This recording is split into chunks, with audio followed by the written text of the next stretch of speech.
येशूने सांगितलेलं आहे की एका गालावर मारला तर हा पण पुढे करा, आणि आम्ही करत आहे. आणि म्हणूनच हाच संधीचा फायदा घेऊन गाव गुंडे काय करत आहेत माहितीये? त्यांना माहिती आहे येशूवाले मारत नाही, त्यांना माहित आहे येशूवाले मारत नाही, म्हणून येशूवाल्याला मारा. तुम्हाला सांगू, जर दुसरा पण गाल दिला, तिसरा गाल नाही मिळत आपल्याकडे, का आहे? नाही मिळत ना. जर तिसरा गाल नाही मिळत तर मग तिसरा गाल कोणाचा आहे? जर आपला हात उठला तर काय होईल? पण आम्हाला करायचं आहे, आम्हाला आमच्या देवाची आस्था आहे आणि आमच्या देवाचं वचन आम्हाला पाळायचं आहे. देवाने सांगितले की वैरावर प्रेम करा, वैरावर काय करा? प्रेम करा. आणि आम्ही ते करत आहेत. भले ते विरोधी आहेत, आम्ही त्यांच्या विरोधात नाही, त्यांना एक सबक शिकवण्यासाठी आलेला आहे. आम्ही त्यांच्यासाठी आजही प्रार्थना करतोय, प्रभू त्यांना वाचव, प्रभू त्यांचे डोळे उघड. प्रार्थना करतोय की ते लोक करत आहेत ते त्यांनी करू नये. सत्य काय आहे? बायबल मध्ये लिहिलंय ना, सत्याला शोधा, सत्य तुम्ही जाणा. योहान मध्ये म्हटलंय ना, सत्य तुम्हाला स्वतंत्र करेल. प्रियांनो, आज सत्य आम्हाला समजलंय म्हणून आम्ही या ठिकाणी आहेत. जसं साईनाथ साहेबांनी सांगितलं की दारू पिले असते तर इथे साहेबांसारखे बसले नसते. पहिले आम्ही दारू पित होतो, अवस्था कशी होती आमची, बरोबर? परंतु आज दारू सोडली, आमचा संसार सुधारलाय. शिवीगाळी करत नाही, भांडण करत नाही, तंटे करत नाही. आणि हे त्यांना का दुखवत आहे? त्यांना आपण काय दुखवत आहेत? या मोर्चाच्या माध्यमातून आपण तेच सांगत आहे त्यांना की आमच्यापासून तुम्हाला काय दुखवत आहे ते सिद्ध करा. आम्ही धर्म बदललाय, ठीक गोष्ट आहे, पण धर्म बदललेला आहे ते तर सिद्ध करून दाखवा. जर सिद्ध करायची हिंमत असेल तर उतरा रंगणात.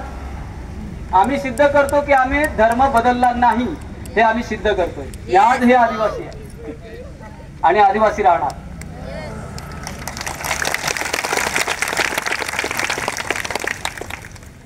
पण फुकट जर असं आमच्यावरती आरोप लोटले जात असतील तर ते आम्हाला सहन होणार नाही.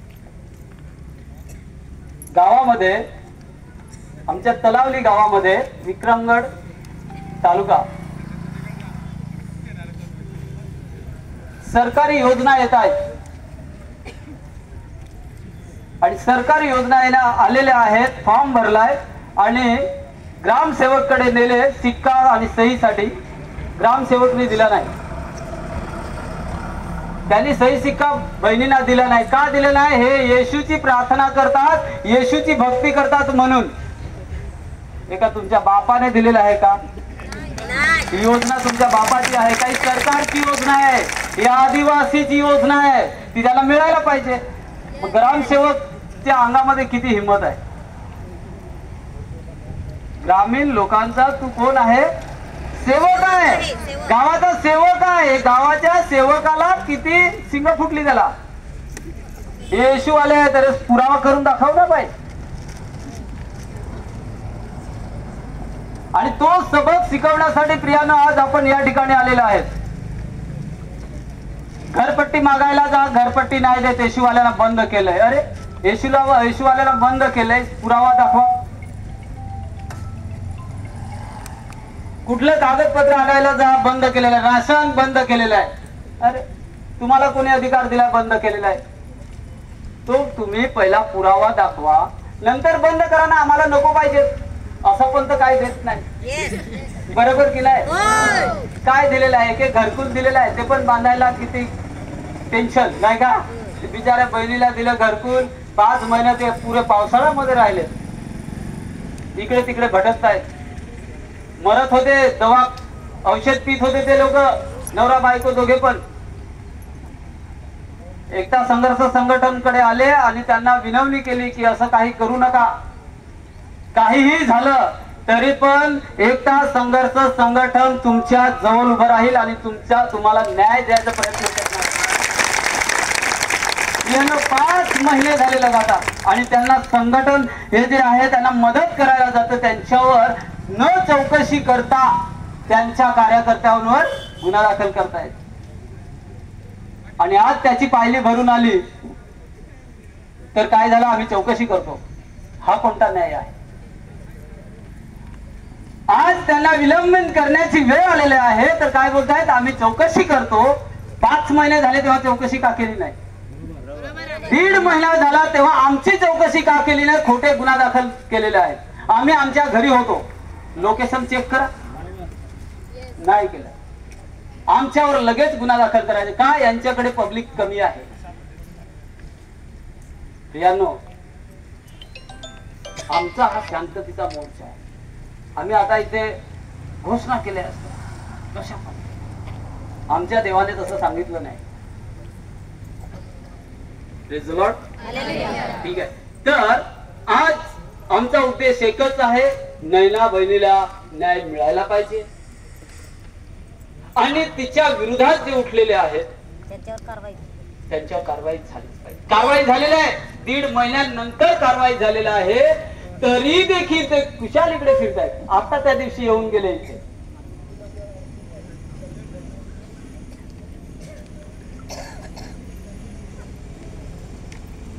या ठिकाणी 5वा जो मुद्दा आहे, असा 5वा मुद्दा आहे की आम्हाला धर्मांतरांच्या नावाखाली गणलं जातं की हे धर्म बदलतायत, तर त्यांनी सिद्ध करून दाखवावं. आमचे तेच आहे, सिद्ध करून दाखवा आणि तुम्हाला काय कारवाई करायची ती करा. पण जर सिद्ध केलं नाही तर मात्र या ठिकाणी एवढी पब्लिक आहे त्याच्यापेक्षा 10 पटीने इथे येईल. कारण आमचा हक्क आहे, संविधानाने दिलेला अधिकार आहे, तोपर्यंत आम्ही लढणार. भांडण करून आम्हाला जिंकायची नाही, आम्हाला संविधानाचा हक्क पाहिजे.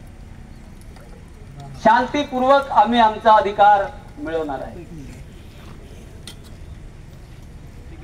आज जरी आम्हाला राहायचं झालं इथेच राहणार, इथेच झोपणार. आम्हाला सवय आहे उपास करायची, बरोबर ना? उपास करायची आम्हाला सवय आहे. तुम्ही जर वाईटासाठी लढत असतील, तुम्ही जर वाईटासाठी काम करत असतील तर आम्ही सत्यासाठी मरायला देखील तयार आहे. कारण सत्याला काय आहे? विजय आहे. सत्याला विजय असाच निघालो नाही मी, असाच मी येशू मध्ये आलो नाही. आज येशू मला भेटला नसताना मेलो असतो मी कधीच. पण देवाला धन्यवाद, 2007 मध्ये मला येशू भेटला आणि आज तुमच्यामध्ये आहे. त्या देवाने जर मला बदललेलं आहे तर त्या देवासाठी मी लोकांसाठी का उभा राहू नये? राहणार. जर येशूवर विश्वास ठेवणारे भाऊ आणि बहिणी आहेत त्यांच्यासाठी काहीही करायला तयार आहे. न्याय देण्यासाठी आम्ही तयार आहे. आणि प्रियांनो, तुमचे आभार मानतो की तुम्ही एकता संघर्ष संघटन ने जो पुढाकार घेतला आणि तुम्ही सर्व आले, तुमचा मोठा वाटा आहे. कारण तुम्हाला माहित आहे बायबल मध्ये लिहिलेलं आहे,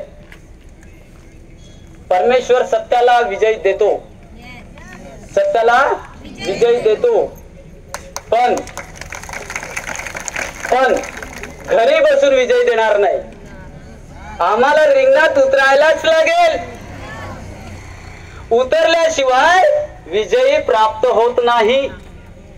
घरी बसून आम्हाला टार्गेट करतायत. हे 10 लोक इथे बसतायत त्यांना टार्गेट करा, तिथे 50 लोक बसतायत त्यांना टार्गेट करा. तुम्हाला माहित आहे आजपर्यंत एवढा समुदाय इथे आला नाही आणि मला असं वाटतं की आजपासून असा अन्याय कुठल्या गावामध्ये पालघर जिल्ह्यामध्ये होणार नाही. बरोबर ना? आज इथे आलो आपण, आता कुठल्या पण तालुक्यामध्ये होऊ दे, एवढीच लोक जायची त्या ठिकाणी. आर्या जीवन एक वेळा आहे प्रियानो, मरण पण एकच वेळा आहे. विसरूनदा येणार नाही. आलेले आहे ते आपण कमावूया. सत्कर्म करणारे देवाला आवडत आहेत, बरोबर. तर आपले एकच म्हणणं आहे की आज आपण या ठिकाणी आलेलो आहोत, शांतीपूर्वक आपल्याला न्याय मिळाला पाहिजे.